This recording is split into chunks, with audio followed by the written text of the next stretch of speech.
saja masuk di konsep populasi dan juga komunitas.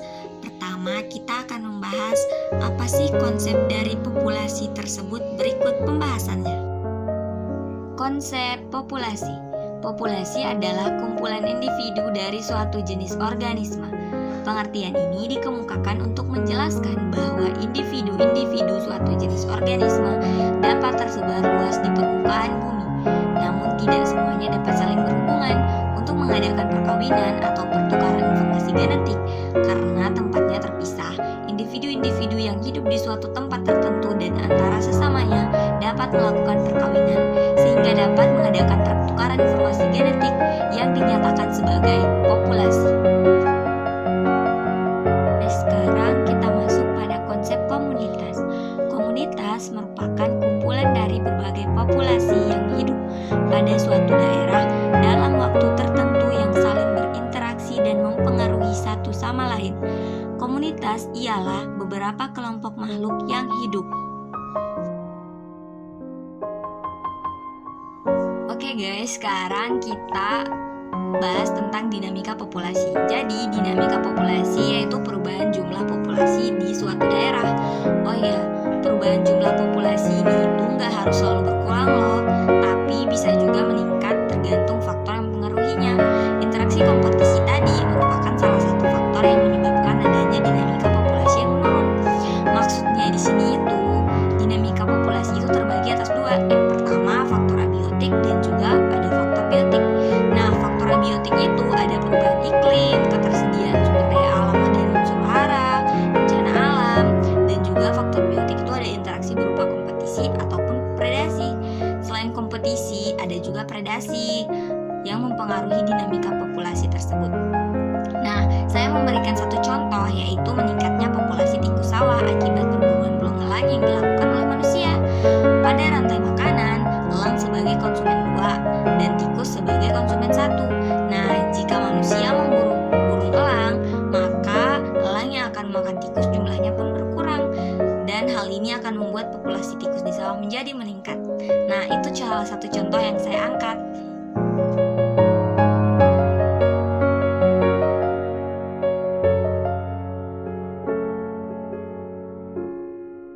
Nah, sekarang kita masuk di penyebaran populasi. Jadi, penyebaran populasi di dalam suatu ekosistem dapat terjadi melalui 3 hal yaitu pertama imigrasi, kedua imigrasi, dan ketiga migrasi. Jadi, emigrasi yaitu pergerakan individu keluar daerah populasinya ke tempat lainnya dan tinggal secara permanen.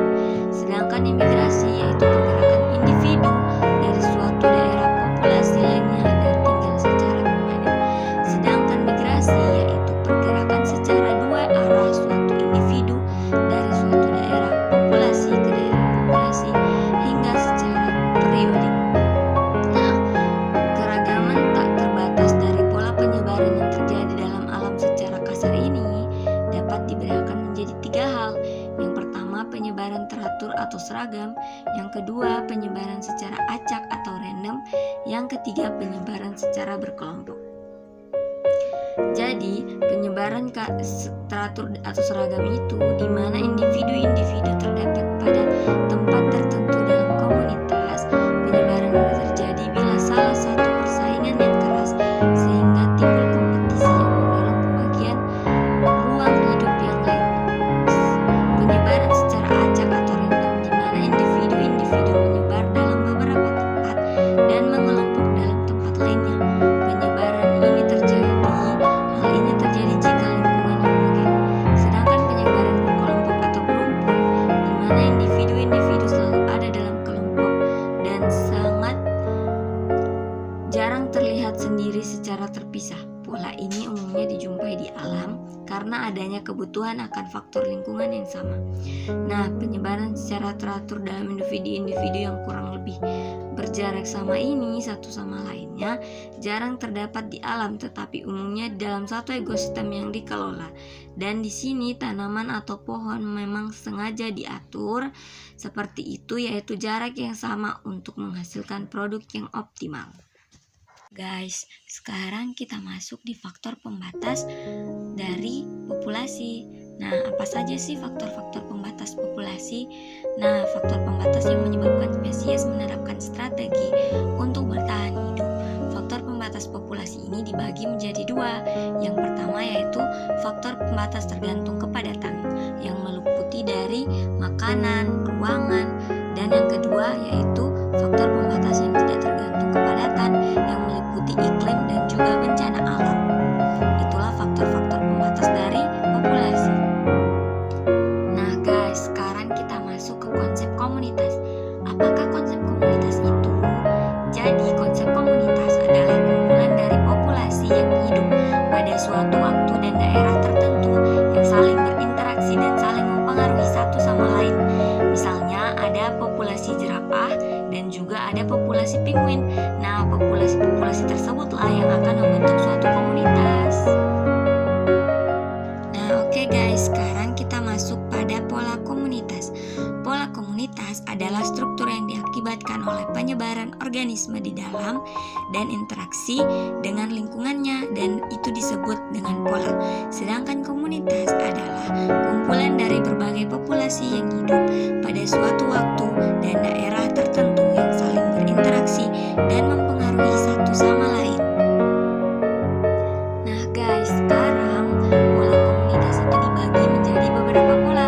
Yang pertama ada pola stratifikasi, yang kedua ada pola zonasi, yang ketiga ada pola kegiatan, yang keempat ada pola jaring-jaring, yang kelima ada pola reproduktif, yang keenam ada pola sosial koaktif, dan yang terakhir ada pola stokastis. Nah guys, sekarang kita masuk ke pembahasan yang terakhir yaitu struktur komunitas. Struktur komunitas itu dibagi menjadi tiga. Yang pertama komunitas kuantitatif, struktur komunitas kualitatif, dan juga struktur komunitas sintesis. Nah, apakah yang dimaksud dengan struktur komunitas kuantitatif? Struktur komunitas kuantitatif itu seperti komposisi, bentuk hidup, fenologi, dan juga vitalitas yang menggambarkan pertumbuhan dan perkembangbiakan organisme. Sedangkan kualitatif yaitu seperti frekuensi dan densitas. Sedangkan sintesis adalah proses perubahan dalam komunitas yang berlangsung menuju ke satu arah, yang berlangsung secara lambat dan teratur dan dapat diramalkan. Nah guys, itu saja hal-hal yang dapat saya sampaikan dari materi pola dan juga komunitas. Semoga bermanfaat. Wassalamualaikum warahmatullahi wabarakatuh.